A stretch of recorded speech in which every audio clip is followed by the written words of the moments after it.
नमस्कार विद्यार्थी मित्रांनो, स्वागत आहे आपलं पुन्हा एकदा एमपीसी लायब्ररी या आपल्या युट्यूब चॅनलमध्ये. विद्यार्थी मित्रांनो, आज आहे 30 मे 2026. सुरू करूयात आजच्या चालू घडामोडी. सावंतवाडी स्टेशनचे नाव आता लोकमान्य मधु दंडवते रेल्वे टर्मिनल्स असे करण्यात येणार आहे. या संदर्भात आपण आज माहिती पाहणार आहोत. UN हॅबिटॅट तर्फे जागतिक शहरांचा अहवाल 2025 हा नुकताच प्रसिद्ध करण्यात आलेला आहे. या संदर्भात आपण आज माहिती पाहणार आहोत. तसेच इबोला हा आजार आता आंतरराष्ट्रीय चिंतेची सार्वजनिक आरोग्य आणीबाणी म्हणून आता घोषित करण्यात आलेला आहे. जगाच्या दृष्टीने ही धोक्याची घंटा का आहे या संदर्भात देखील आपण आज माहिती पाहणार आहोत. त्यामुळे या संपूर्ण महत्वपूर्ण चालू घडामोडी व्यवस्थितपणे समजून घेण्यासाठी व्हिडिओ शेवटपर्यंत अवश्य पहा. सर्वप्रथम कालचा एक प्रश्न, भारताचे नेट झिरो लक्ष्य कोणत्या वर्षासाठी आहे? तर याचे योग्य उत्तर आहे पर्याय क्रमांक 3, 2070. आता आपण आजच्या दिनविशेषकडे वळूया. आज आहे 30 मे. 30 मे 1826. उदंत मार्तंड हे आजच्या दिवशी प्रकाशित करण्यात आलेलं होतं. पंडित जुगल किशोर शुक्ल यांनी हे पहिले हिंदी वृत्तपत्र सुरू केलेले होते. याचं स्थळ होतं कलकत्ता आणि याच कारणामुळे आजचा दिवस हा हिंदी पत्रकारिता दिवस म्हणून देखील साजरा केला जातो. 30 मे 1912. आपला भाऊ ऑरविल राईट याच्यासह विमानाचा इंजिनाचा शोध लावणारे अमेरिकन अभियंते विल्बर राईट यांचे आजच्या दिवशी निधन झालेले होते. 30 मे 1955. भारतातील संघटित कामगार चळवळीचे जनक नारायण मल्हार जोशी म्हणजेच NM जोशी यांच्या आजच्या दिवशी निधन झालेले होते. 30 मे 1981. बांगलादेशचे 7वे राष्ट्राध्यक्ष झियाउर रहमान यांच्या आजच्या दिवशी हत्या करण्यात आलेली होती.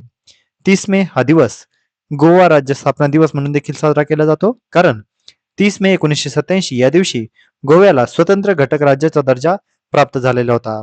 गोवा हे भारताचे 26वे घटक राज्य बनलेले होते. तर विद्यार्थी मित्रांनो, हे होते आजचे दिनविशेष. आता आपण आजच्या चालू घडामोडींना सविस्तरपणे जाणून घ्यायला सुरुवात करूया. प्रश्न क्रमांक पहिला, सावंतवाडी रेल्वे स्टेशनचे नवीन नाव काय ठेवण्यात आलेले आहे? तर याचे योग्य उत्तर आहे पर्याय क्रमांक 2, लोकमान्य मधु दंडवते रेल्वे टर्मिनल्स. लोकमान्य मधु दंडवते रेल्वे टर्मिनल्स हे आता नाव आता सावंतवाडी स्टेशनला देण्यात आलेले आहे. स्वर्गीय मधु दंडवते कोण होते? तर 21 जानेवारी 1924 ते 12 नोव्हेंबर 2005 असा त्यांचा कालावधी होता. भौतिकशास्त्राचे ते प्राध्यापक होते. तसेच स्वातंत्र्य सैनिक आणि समाजवादी नेते होते. मोरारजी देसाई सरकारमध्ये ते 1977 ते 1979 या कालावधीमध्ये रेल्वे मंत्री होते. VP सिंह सरकारमध्ये ते अर्थमंत्री होते. तसेच राजापूर कोकण मतदारसंघातून ते 5 वेळा खासदार राहिलेले होते. कोकण रेल्वेचे ते शिल्पकार मानले जातात. आता कोकण रेल्वे या संदर्भात माहिती पाहूया. कोकण रेल्वेची स्थापना 19 जुलै 1990 या दिवशी कोकण रेल्वे कॉर्पोरेशन मार्फत करण्यात आलेली होती. याची सुरुवात रोहा रेल्वे स्थानक महाराष्ट्र येथून होते, तर याचा शेवट टोकूर रेल्वे स्थानक मंगळुरू कर्नाटक या ठिकाणी होतो. कोकण रेल्वेची एकूण लांबी 741 किलोमीटर आहे. महाराष्ट्रातील याची लांबी 381 किलोमीटर एवढी आहे. महाराष्ट्र, गोवा, कर्नाटक आणि केरळ या 4 राज्यांतून कोकण रेल्वे प्रवास करते. यामध्ये एकूण 68 स्थानके आहेत, तर 34 महाराष्ट्रातील स्थानके आहेत. 91 बोगदे या रेल्वे स्थानकामध्ये आहेत. सर्वात लांब बोगदा हा करबुडे बोगदा रत्नागिरी या ठिकाणी आहे, जो 6.5 किलोमीटर एवढा लांब आहे. हा प्रकल्प राष्ट्राला 1 मे 1998 या दिवशी समर्पित करण्यात आलेला होता. तत्कालीन पंतप्रधान अटल बिहारी वाजपेयी यांच्या हस्ते हा प्रकल्प राष्ट्राला समर्पित करण्यात आलेला होता. पहिली ट्रेन जी पूर्ण ट्रॅकवर धावलेली आहे ती 26 जानेवारी 1998 या दिवशी धावलेली होती. पुढचा प्रश्न, ऑर्गॅनिक किवी सर्टिफिकेशन मिळवणारे भारतातील पहिले राज्य कोणते? तर याचे योग्य उत्तर आहे पर्याय क्रमांक 3, Arunachal Pradesh. Arunachal kiwi the USP of Arunachal Pradesh mission याची सुरुवात ministry of development of north eastern region म्हणजेच DONER याने करण्यात आलेली आहे. याचा उद्देश अरुणाचल प्रदेशला भारताचे प्रीमियम ऑर्गॅनिक किवी हब बनवणे हे आहे. यासाठी एकूण 167 कोटी इतका खर्च अपेक्षित आहे. याचा कालावधी 2026 ते 2030 असा आहे. अरुणाचल प्रदेश भारताच्या एकूण किवी उत्पादनामध्ये 50% पेक्षा जास्त वाटा उचलतो. भारताचे पहिले राज्य ज्याला ऑर्गॅनिक किवी सर्टिफिकेशन मिळालेले आहे हे म्हणजे अरुणाचल प्रदेश. पुढचा प्रश्न, UN हॅबिटॅट याचे मुख्यालय कुठे आहे? तर याचे योग्य उत्तर आहे पर्याय क्रमांक 4, नैरोबी. UN हॅबिटॅट तर्फे जागतिक शहरांचा अहवाल 2025 नुकताच प्रसिद्ध करण्यात आलेला आहे. अहवालाचं नाव आहे world cities report 2026 the global housing crisis pathways to action. जगभरातील 3.4 अब्ज लोकांना पुरेशा घरांची सोय नाहीये. ग्लोबल होमलेसनुसार भारतातील बेघरपणाचा दर हा प्रति 1,000 लोकांमागे 13 असा आहे. 2040 पर्यंत 167 दशलक्ष घरे नष्ट होण्याचा अंदाज आहे. एकूण उत्सर्जनापैकी अंदाजे 17 ते 21% उत्सर्जन केवळ घरामुळे होते. जागतिक स्तरावर किंमत उत्पन्न गुणोत्तर हे 2010 मध्ये 9.5 वरून 2023 मध्ये 11.7 पर्यंत वाढलेले आहे. भारतामध्ये मुंबई आणि दिल्लीचे गुणोत्तर अनुक्रमे 14.3 आणि 10.1 असे नोंदवलेले आहे. UN हॅबिटॅट काय आहे तर ही याचा लॉंग फॉर्म आहे United Nations Human Settlements Programme. याची स्थापना 1978 ला झालेली आहे आणि याचं मुख्यालय आहे नैरोबी केनिया या ठिकाणी.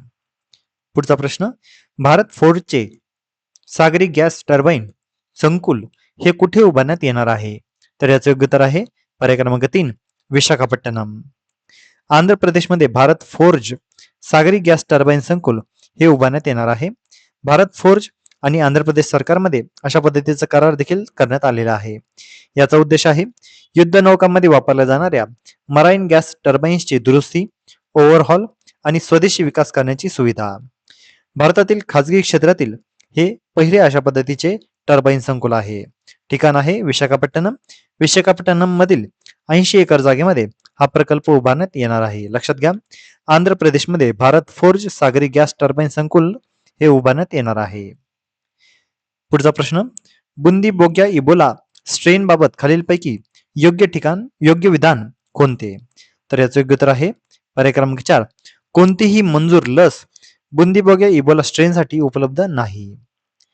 आता इबोला याला आंतरराष्ट्रीय आणीबाणी म्हणून घोषित करण्यात आलेली आहे. WHO कडून इबोला रोगाला आंतरराष्ट्रीय चिंतेची सार्वजनिक आरोग्य आणीबाणी असे घोषित करण्यात आलेले आहे. डेमोक्रॅटिक रिपब्लिक ऑफ काँगो आणि युगांडा मधील देशांच्या यामधील साथीला हे घोषित करण्यात आलेले आहे. बुंदीबोग्या इबोला 7 असे याचं नाव आहे. 17 मे रोजी याची घोषणा करण्यात आलेली आहे. इबोलाचा सध्याचा मृत्यूदर आहे सध्या 12 ते 25% इतका जास्त असा याचा मृत्यूदर आहे. बुंदीबोग्या स्ट्रेन बद्दल थोडक्यात माहिती पाहूया. पहिल्यांदा हा 2007 मध्ये युगांडामधील बुंदीबोग्या जिल्ह्यामध्ये हा आढळला होता. यामुळे त्याचं नाव बुंदीबोग्या स्ट्रेन इबोला असे आहे. याचं वैशिष्ट्य म्हणजे झैर स्ट्रेन पेक्षा हा कमी आक्रमक आहे, परंतु कोणतीही मंजूर लस किंवा विशिष्ट उपचार यासाठी सध्या तरी उपलब्ध नाही. तर विद्यार्थी मित्रांनो, या होत्या आजच्या चालू घडामोडी.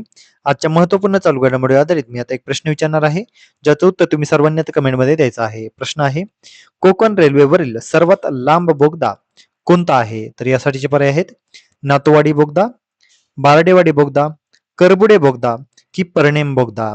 तर विद्यार्थी मित्रांनो, तुम्ही सर्वांनी आता या प्रश्नाचं योग्य उत्तर कमेंटमध्ये द्यायचं आहे. जे कोणीही विद्यार्थी या प्रश्नाचं योग्य उत्तर कमेंटमध्ये देतील त्याच्या कमेंटला नक्कीच लाईक देखील देण्यात येईल. तर विद्यार्थी मित्रांनो, या होत्या चालू घडामोडी. तर अशाच अधिकाधिक इन्फॉर्मेटिव्ह कंटेंटसाठी आपल्या MPSC लायब्ररी या YouTube चॅनलला सबस्क्राईब आणि शेअर करायला अजिबात विसरू नका. धन्यवाद.